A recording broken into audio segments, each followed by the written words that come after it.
Sorry ভাই, আমাদের ভুল হয়েছে, তোমাকে নিয়ে কত না বাজে কথা বলেছে।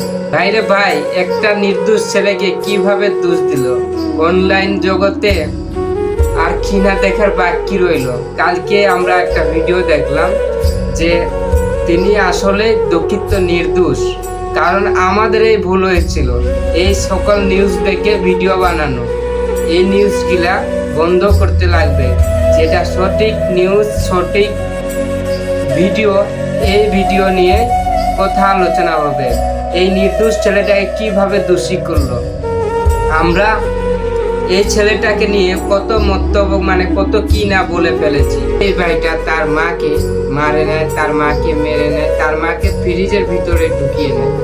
এই ছেলেটা আসলে নির্দোষী।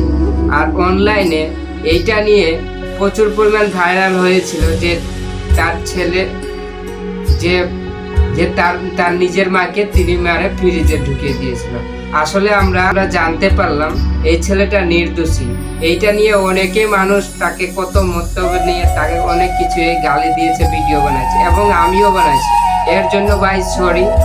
আমরা অনলাইন জগতে সবাইকে মেরে ফেলি, সবে জিতে আছে, সবে জীবিত আছে, তাকে মেরে ফেলি। তো আমরা জানতে পারলাম সেই ছেলের মাটাকে চারতলায় ভাড়াটির যারা থাকতো তারা নাকি তার মাকে মেরে ফ্রিজে ঢুকিয়ে দিয়েছে।